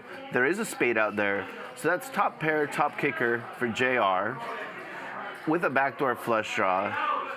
You have a bluff catcher, tens on Jack 7-6, and Stanley, which obviously you didn't know at the time, has the overpair, queens. Yep. He bets 20 into 56.4. Yep. Less than half pot, about a third. And Yep. you're calling one time. Similar situation than pre-flop. Like, I hope he has ace king. I bet he doesn't. Maybe I hit a 10. It's just So great. Same calculation. You're trying to turn a set on him. Yeah. Problem is, you only get one card for that 20K. I bought 3 cards for 15, just like a second earlier. It was a much better deal. And now, Ryan, you want to roll this, and then I think it stops right after JR's action. I may have had another 7 as well, but Ooh, Phil's got had a 7. calling chips. Let's see what he's got. Hellmuth in the hand. 5-3 suited. Oh, he might be tilted by some of the talk at the table. Hellmuth opening here with ace queen. There's just something off on the way you bet check the turn. It's 1200. I'm sorry. You can do 7, just fold.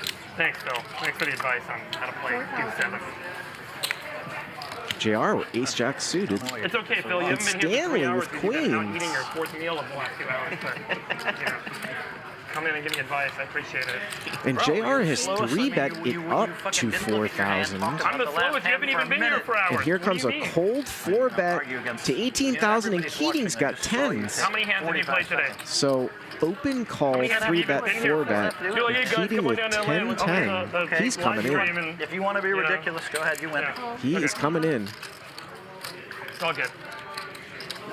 See how much Hellmuth wants to splash around here. Hellmuth facing a cold 4-bet with ace-queen offsuit.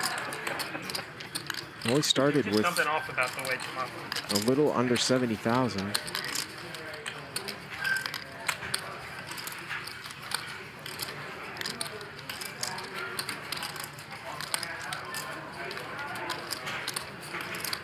I assume he's thinking about just shoving, but I think he's going to fold. I think that's the right play. Fuck! Damn it. I love you too. I mean, JR is not usually 3-betting light, and I think Stanley knows that. So this 4-bet is a real hand. So that turn, what do you But JR is coming. Tell me on that hand, what would you bet the turn? JR is coming. So 56,400. See boys You the would've river. checked the turn Stanley like Tang here with queens as the 4-better. And there's a jack, and JR could get into some trouble.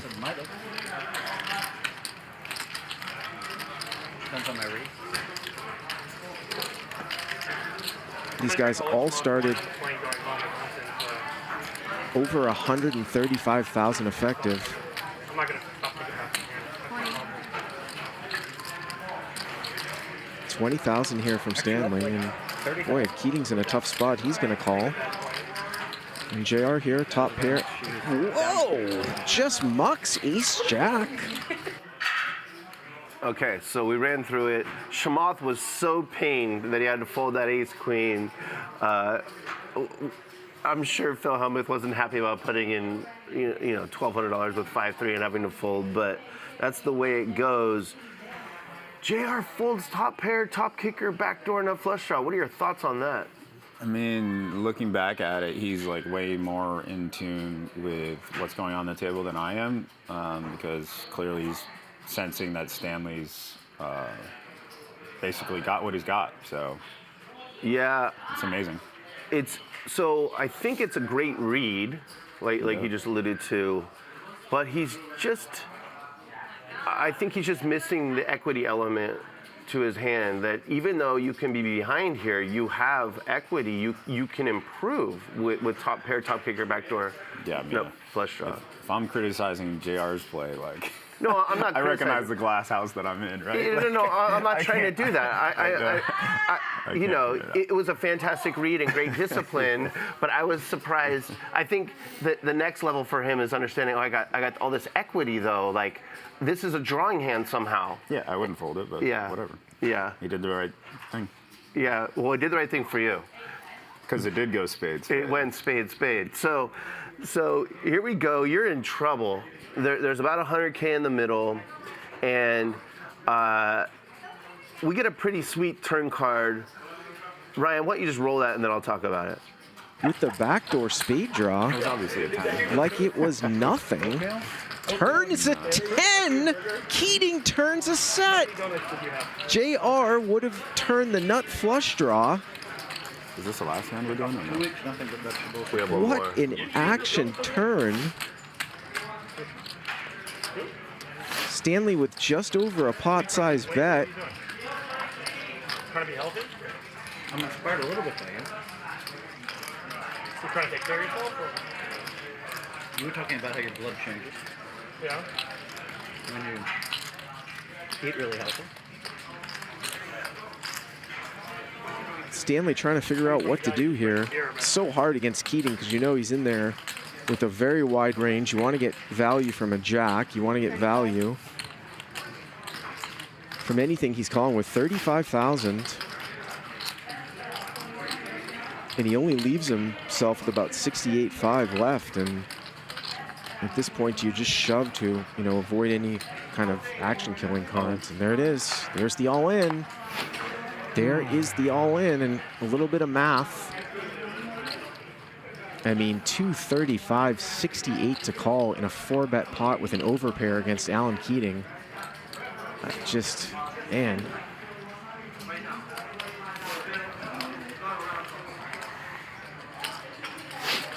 Well, what do you beat? Do you beat pair plus flush draw that's semi-bluffing? Would Keating just call with those Keating, hands? what can you have besides a set? 3-1. Over 3-1. If you can show me a card that is not any of those 4 cards, I think I'll call you. If you can't show, I'm probably mucking. So there you have it. You turn the 10 of spades. It's pretty sweet. You're in position. And now Stanley makes the most incredible play. He bets, and we'll just spoil it because we want to move on to another hand. Yeah, he bets and folds. He bets small relative to the pot. He bets 35% of the pot and folds for not much more. That's an incredible laydown. Yeah. You were in a similar spot to JR before where you have when he had the 9-8 where you have what almost certainly is the best hand and there's not much more money, so it doesn't make a ton of sense to just call. And you didn't have a decision with the 10-3 off, so he really did here with the queens. Yeah. I mean, if they roll back the comments that Stanley did during the hand, he was so funny. Remember the part where he was like, say my name? Yeah. I couldn't breathe. Like, I don't even know. Like, I'm trying to look scared. I don't know.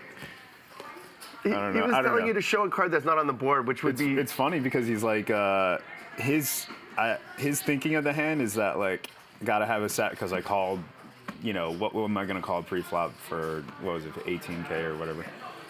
It's got to be a pocket pair, like a suited ace or something like that. But, had he been aware of the horrible, horrible hands I was calling for ridiculous amounts out of position earlier, he would have known that any pair with spade, even pocket nines, pocket eights. Right, like, pair and gutter. Yeah, like, in that sense, I don't know. I'm not folding his hand. I'm amazed he did. Yeah, good job. because in your mind, probably he could still maybe have ace king. Maybe, right? Yeah. So you, of course, would shove a pair and a gutter or a pair and a flush draw. Pair and flush draw, I'm shoving 100%. Yeah. Yeah. So it was shocking. I'm never not. He went in the tank for a while, and he gave you the business, and it went from It was hilarious. Show me a card that's not on the board, which you're like, what the hell? That sucks. It was this really smart table talk. You didn't do it. You didn't move. He's a master of table talk. He is. And, as our friendship has evolved, I've noticed he's come out of his shell, and he's got, he has some really funny things to say, and his table talk quietly, I think, is the best. Yeah, in the biz.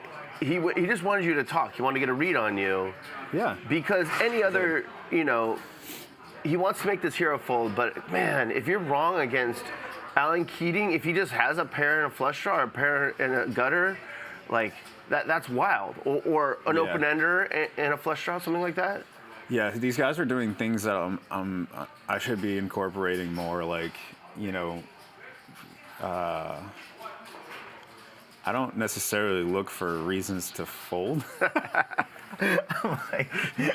I'm trying to think of some dream way that I win the hand and call and see if it's true, right? But he was a master in that hand for sure. Yeah, when he wanted you to talk, and then he said, "Say my name," and then it just got too funny. Dead. So Ryan, can we skip ahead a clip? Yeah, so we're going to do hand 3. Let me just set the scene real quick, and then we might just go to the result. So hand number 3 is at 6:05:56. The show is 5.5 hours old because we have a 30-minute countdown. And now we got some straddles on. I believe that 100-200 game has evolved into 100, 200, 400, 800, 1600, 3200 with Hellmuth putting on the 3200. Am I correct? Do you remember that? Yeah, that was kind of one-off, now's the time to put some extra straddles on type deal. Okay, and so you love this on the button. Do you guys allow, could Stanley Choi have put on? No. No, you don't allow straddles. button. Okay. That's just too much of an edge for the button. We just don't do it. Yeah. It's agreed upon, so stick with it. I like that. So it's on him. It's a dream spot for him. Literally every other player has put money out there, and you're the button and the only one that hasn't. And he looks at 8-6 offsuit and decides to fold. What are you doing there if you have 8-6 offsuit on the button and it's 1, 2, 4, 8, 16, 32? Why are you asking me these ridiculous questions? Because I'm kind of interested. You don't fold. I don't know. Depends on what everyone has. I might go all in and then show a 6 and laugh if they fold. I don't know. Okay. See, but you're not folding. You're not getting away from that 8-6. Yeah, I wouldn't claim I'm going to do anything. I'm not. It's just I don't know. I don't think Stanley Choi's going to raise there. With that hand. Yeah. It's a very reasonable standard fold, but I was just imagining you being in that spot. No. We're probably not folding that yet. Kind of a nothing burger. Maybe 1 out of 9 times I'll fold that. Okay, well here's the shocker. Phil Hellmuth, who's not had anything go his way, in the small blind with Queen 9 offsuit raises to 10.5. That was a shocker. And you call. You have a good hand here. I'm never folding anything. Because... Right, but you actually have a good hand here. Yeah, I'm thrilled about that as well. But this is the dream scenario, right? Right. Phil's out of position. He's making a big bet. Like, typically, he's only doing that with, like, aces or kings or what have you. And I have 2 cards that aren't an ace or a king. Like, it's just... Beautiful. Dream. Yeah. Yeah, overwhelming excitement. And you had a really nice hand, 9-8 of hearts. Yeah. And you call, and then Chamath calls. I imagine you were hoping Chamath would fold, just to be heads up against Phil and just really torture him on a lot of flops. I mean, as long as Phil gets stacked, it could be Chamath, it could be me. I don't know. I don't necessarily hate that he called. Okay. But I am rooting for one particular outcome. For sure. So he calls, and then, well, Ryan, let's run that, and then I'm going to see. We'll do one more clip in this hand. Let me figure out the first clip, and I'll see what's the most interesting. He's been so upset with all the bad luck, but I love that about him. He cares. But he's been going crazy from all the negative stuff. The softest I play is actually at home. Really? Not so like it's like. What do you mean the softest? I mean, when I play in the big game, I'm out to destroy the guys. 10-5. 10-5. Hellmuth up with 10,500. Just like they're out to Queen destroy 9 me, but off. at home it's like I'm not trying to inflict damage on my friends. Yeah. Keating's coming in. 9-8 Plus, a couple suited. of them so old, Dictator, they may ace 5 not be able suited. to pay if they don't. Then I'm on the. You want to minimize the downside. I don't want to call their wives and have them. You don't want to take the credit risk. 3-way action here. Hellmuth the raiser with Queen 9. Yeah, actuarial table. There's a couple of these guys that. Okay, so the flop comes out 10-8-7. Beautiful flop for 9-8. Yep. Hellmuth bets 10K into a lot. Well over 30K. Don't love this in his spot. It looks weak. He had a pretty good draw. He was open-ended, and a jack would have been a disaster for you. Are we trying to get in the mind of a Phil? I don't know. I mean, figuring out what he's doing. People love a little tiny sprinkle of strat here and there. Yeah. So I'm saying I don't even know what Yeah. Phil's doing. I just assume he has like aces or kings. Okay. That's what I'm operating in. Okay, so yeah, you play like you're gonna play against aces or kings. You know you have a ton of equity with 8-9 on 10-8-7. You raised to 30K. Yeah. I'm hoping he has aces. I'm hoping he shoves. I'm hoping we run it, and I hope I river a 6 twice. Yeah. That's amazing. Explicitly what I'm hoping for. You would much prefer that you get it in and he has the best hand and loses. Oh, I don't want him to fold. Yeah, I'm not like, let's scare him off of his aces. Right. Like, you're trying to build up against what you hope is a better hand. Yeah, exactly. Love it. Chamath folds. Phil calls, and this I really did like. With his hand against some other players, you might be tempted to shove. but you're never folding anything you make it 30K with.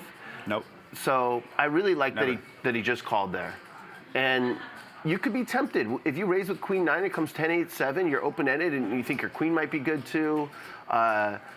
You could jam it in there, but there's no fold equity against you, and it doesn't make sense for him based on him opening early. So I really like that. And then, I mean, if you make a straight, do you really want there to have been fold equity? right. So want the call. I like that he just called, and then we'll just we don't need to run the rest of the hand, but the turn's a 10. It's a little dicey for you. Hated it. Yeah, your two pair doesn't. If you make two pair, doesn't mean anything. And I'm never shoving a boat, and anyone with like a a peanut in their brain is gonna know that I have a 9, right? Right. But still, it's one of those spots like, what kind of man would I be, right? I love that you say, well, I would never shove here with a boat. No. So I probably shouldn't be shoving here, but what kind of man would I be if I didn't shove here? Yeah, I mean, I just figured aces or kings, and if I bet like 40, he's gonna call, and something else is gonna happen. Maybe I'll just shove enough chips in front of his face that he'll overthink it. A little bully ball. I love it. Yeah. He folded. He had the Queen 9. That was a cool hand. And then the only thing I want to run, Ryan, if we can just skip to the final statistics. Yeah. That was the last hand of the night. Let's take a look at the final chip counts. While Hellmuth got in for 50,000, and he's cashing out over 400,000. VPIPs, Keating, new record, 86%. It's probably a percent or two higher than that. Unbelievable amount of hands played. Keating, 32% pre-flop raise. Hellmuth, 8%. Let's take a look at the QMs here. 361 for Hellmuth. Hellmuth, largest TV loss in 10 years, 158,000 in the black. Friedberg actually up 65,000, Keating down $250,000. That's going to wrap things up, guys. It was fun. Be sure to tune in at the same time tomorrow. I will be in the game for the ante-game. Okay, so we just rolled the final stats. You played 86% of hands for 6 hours. Yeah, you guys got to fix your stats. Like when someone's leaving, that counts as a fold. I know, I hate it too. I raced to the bathroom back. I was clearly like well over that. We'll see if we can fix trips. that. Yeah, just for, sake of the game. I mean. Yeah, I didn't used to watch streams before I worked here, and then I started working, commentating. I saw how much people care about the VPIP board. That's why you're literally everyone's favorite player. Yeah. Because of the VPIP board. Has that really taken off recently, the VPIP? I don't priority, know. Or? So I don't know, because I didn't used to watch the other shows, but I could just tell right away when I started commentating, people really care about that. So when I started playing on stream, I also wanted to. If I don't win the VPIP board, I feel sick. And that's happened a couple times. You win it every time. And usually do, but once or twice someone's beat me. But also, it's if you have to go loan money to someone, your VPIP's going down. Like if you have to go out here, and you're right. I feel the same way about we need to fix that to maintain the integrity. Yes, it's a matter of integrity, of course. Nothing else, no other motive. So Stanley and JR played the next most hands. They're around 40%. Yeah. You doubled the second highest VPIP. It's honorable, if nothing else. And Bart said it. He said this was a very fun night. Every time you play it is. Do you go back and watch after, ever? Yeah. Like this past one, I don't know if I'll watch the last 2 hours. That was a bad time for me, but yeah, I like watching it. I enjoy the comments. It's almost like it's a fun thing to do.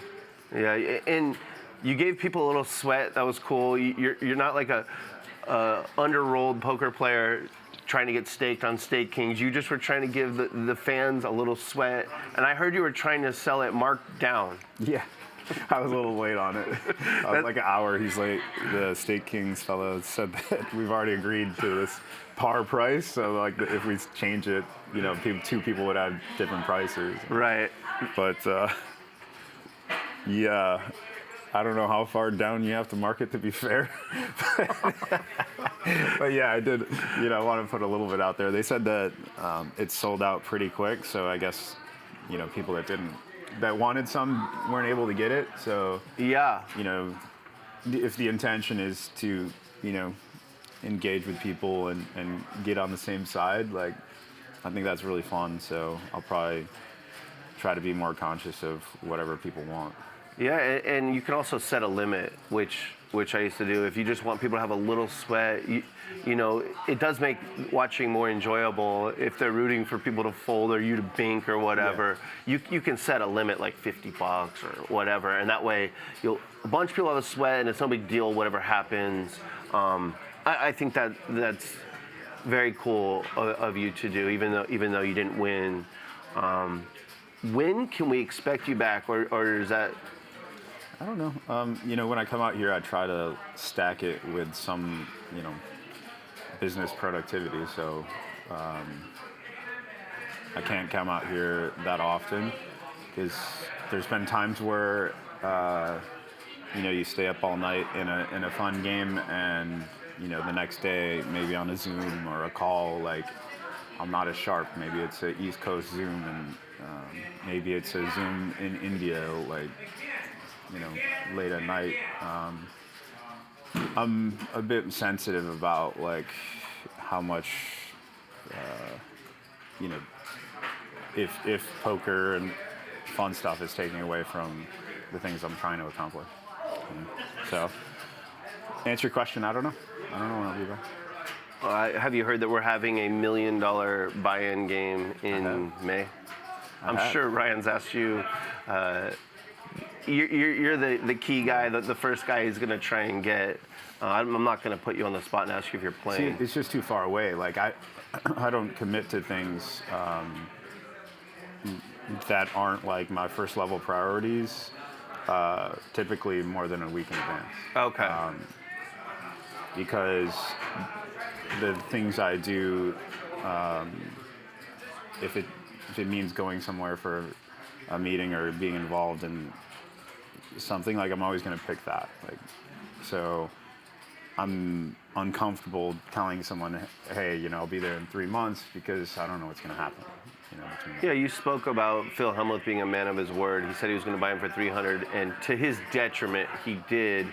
And you're kind of saying the same thing. You don't want to let down the fans by saying, I will play this, and then maybe an important meeting pops up, or you have to make a trip, and now you can't play, and then you feel like you've let them down. You'd rather just, when you know you can do it, which is very short notice, make the call. Well, I don't want to mislead anyone as far as, like, who would be at the table or who would watch, or you know, what have you. You know, in the next 2 months I got to get to Brazil, Paris, India. Like, I've got to be pretty active. All right, that's beyond fair. It seems like your poker is just like your fun. Your fun way to gamble these days. Is that an accurate assessment? I mean, I love it. It's a lot of fun. You know, naturally you're gonna have, like, some moments where you're flipping the other way, and I think everyone's gonna experience that. Fun, but yeah, it's in a good place. But it's definitely not priority number one. No, it's really a bit down there. Nice. That's a good thing, though. I mean, of course. That's why you're so pleasant at the table, no matter what's going on. It's not life or death for you. It's your fun time, so you always have fun. At least it appears. Well, I mean, I put a lot of thought into basically, like, who do I want to be, you know?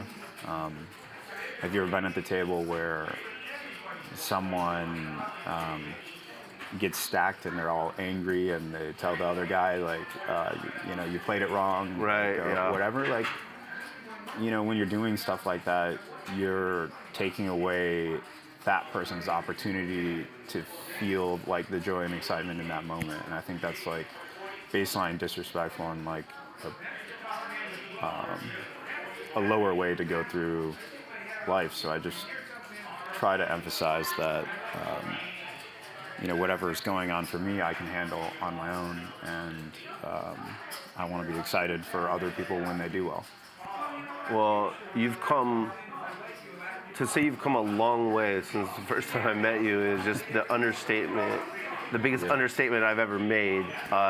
It's really cool to see someone who used to play tons of poker and pretty much was maybe priority one 10, 15 years ago. Yeah. And you just evolve as a human being and as a businessman, and you play with so much joy. It's evident for all the viewers, and we just really appreciate it anytime you make time for us, including this pregame show. This was amazing, and thank you. Yeah, and the same comments back to you. I have a lot of respect for you and what you've done. I've said it before, I'm saying it again. So keep doing what you're doing. Cool, man. Very much appreciate all of it. And anything else, or should we just tell them goodbye? Goodbye. Until next time. Yeah. Raise it up, chat pro, slow roll, never fold. Raise it up, chat pro, slow roll, never fold. Raise it up, chat pro, slow roll, never fold. Slow roll, never fold. Slow roll, never fold. Raise it up. Raise it up. Chat pro.